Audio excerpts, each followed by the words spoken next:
Hi everyone, we're going to take a walk through the problem that we did in class today on dimensional analysis. This is an AP exam level question, so we're just going to go back through the steps so that you guys can see how to do it if you missed it or if you need a little bit of additional help. All right, so we're going to start with going through the information that we are given in this problem.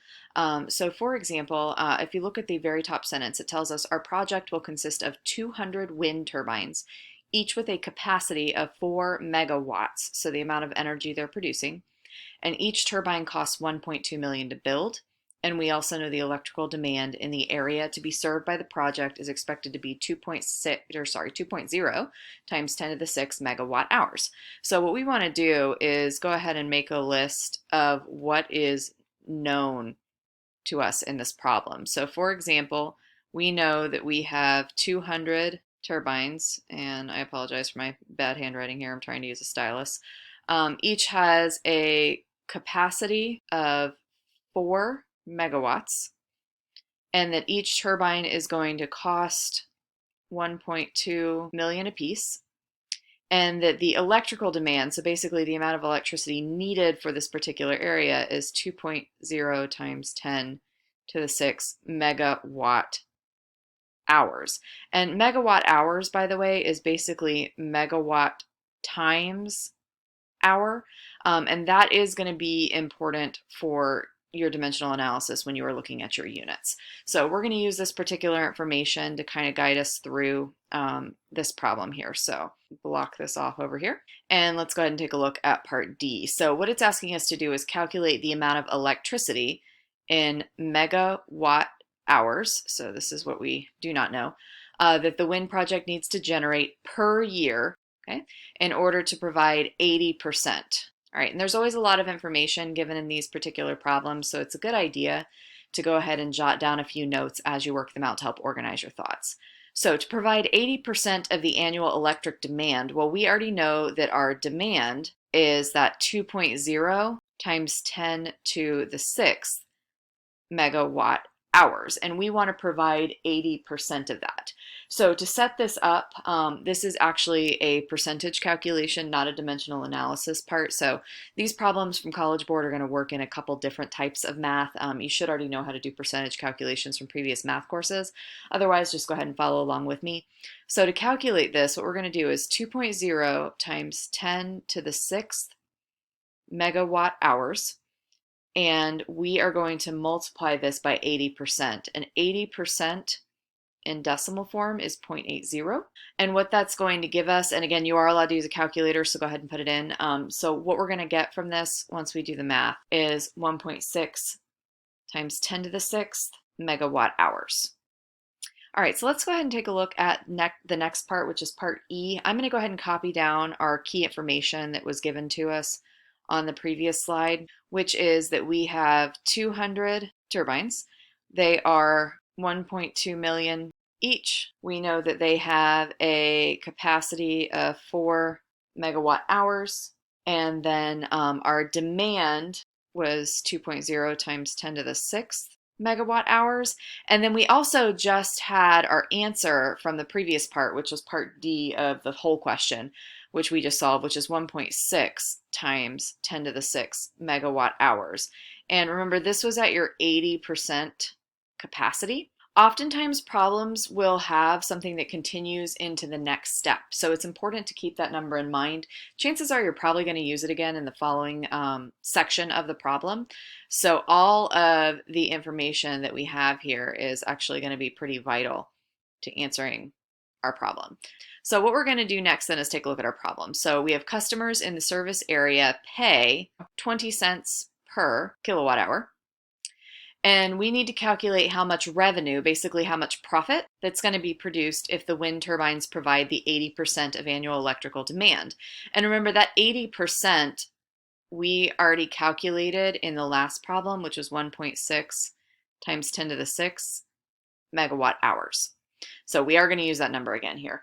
So the way we're going to go through this is we need to figure out basically our plan. So what our plan is going to be is we need to find out, again, our revenue produced, and we know that we are paying 20 cents a kilowatt hour. And notice that we have megawatt hour, which is very close to kilowatt hour. So here's our plan. We are going to take megawatt hours that we have, which is coming again from right up here. We're going to turn this into kilowatt hours. So here is where some of your metric conversions are going to come in. And then we are going to take those kilowatt hours and we are going to multiply by how much is being paid to find our revenue. So we have a few steps to go through. So let's go ahead and go through our metric conversion first. So we have 1.6 times 10 to the 6th megawatt hours, and we need to go from mega to kilo. And if you guys pull out your little Good Morning Killer Hedgehog thing that we went through, we have mega as 10 to the 6th and kilo is 10 to the 3. So if you do it like we did in class, that'd be 6 minus 3 equals 3 units that we are going to be jumping. And notice we are going mega to kilo to the right, so it should end up giving you a bigger number and you are going to move your decimal to the right. So in this case, you could also do this with scientific notation. So let's go ahead and do it both ways. Way A would be just moving your decimal, okay, which is 1, 2, 3, 4, 5, 6 for the original number. Our decimal is here, and then we need to go 1, 2, 3 more. So these are the zeros to turn it into kilowatt hours. But again, this is a very big number, and that is kind of messy if converted into scientific notation. So the other way we can do this is 1.6 times 10 to the 6th. Remember we said plus 3 units because we're getting bigger. And this is going to give us 1.6 times 10 to the 9th kilowatt hours. All right, now this right here is what we're actually going to need to use. Okay, so now that we've put this in kilowatt hours, so we converted from megawatt hours to kilowatt hours, we need to multiply by the amount of money in this case. Now, this is dimensional analysis at this point. So if we were to set all this up with proper dimensional analysis, what this should actually look like is all of our unit conversions that we are going to be doing here. So we would need to show the following. So 1.6 times 10 to the 6th megawatt hours. And then we needed to convert this into kilowatt hours. So our conversion factor is that 10 to the 3 for kilowatt hours. And 10 to the 3, by the way, is 1,000. So what we're going to do is 1 megawatt hour and then is 1,000 kilowatt hours. And we just did that up where I was showing you guys the conversions up here. I am just putting it into scientific dimensional analysis. So we're going to get rid of megawatt hours.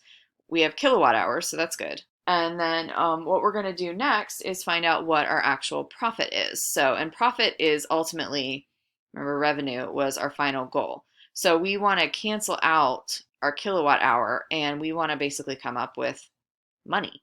Well, if you look up at the top, notice that customers are paying 20 cents per kilowatt hour. So the way that's going to go into our dimensional analysis is 20 cents per 1 kilowatt hour. Now we can get rid of the kilowatt hours and we are left with dollars. So when you put this in your calculator, you'll have the 1.6 times 10 to the 6th times 1,000 times 0.2. And that should give you your revenue of, again, calculator's just fine here, $320 million. And units is dollars here, so you don't have to write anything else. All right, time to go ahead and move on to our very last step, which is assuming all turbines are operating. Calculate how many hours the wind turbines must operate to provide 80% of the annual electric demand in the service area. And we need to show all of our work.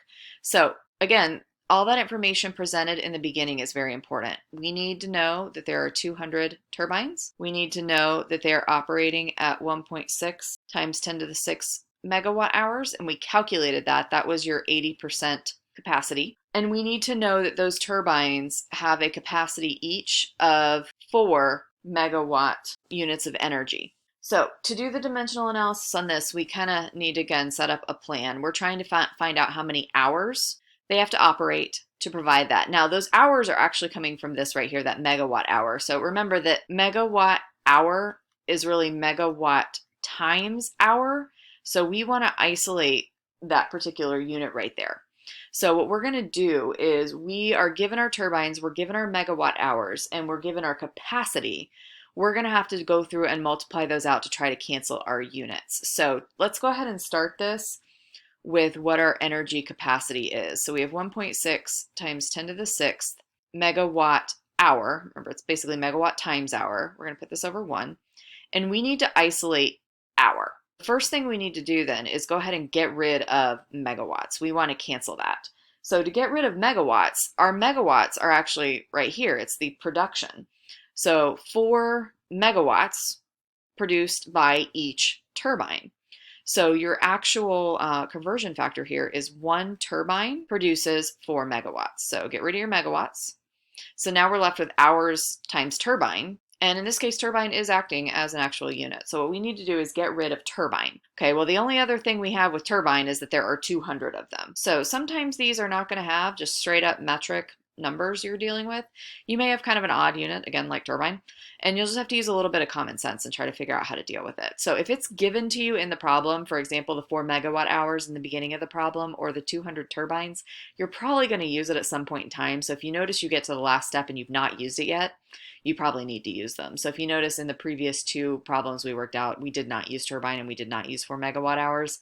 So here's your spot to be using them. For 200 turbines, there's not really a conversion factor for this, so easy way to make up for that, just stick a 1 right here. 1 is just 1. It doesn't really change the value of anything. All right, now we can cancel out turbines, and notice we got rid of megawatt hours. Okay, so right here with this guy, we got rid of turbine here, and we are left with what we needed, which was hours right here. So now we just have to do the math. So what you guys will do for this is really 1.6 times 10 to the 6th divided by 4 times 200. And this is what would need to go in your calculator, is you guys would calculate out the bottom numbers first. So 800, so really 1.6 times 10 to the 6th divided by 800. And when you go through and get the final calculation on that, you should have 2,000, and don't forget your units, hours. And what that is the hours the wind turbines, the 200 you have, are going to have to run to provide that 80% of the electrical demand. All right, I hope that helps, especially if you miss class on Thursday. I would definitely recommend watching this 1 or 2 times more to make sure that you really have it down.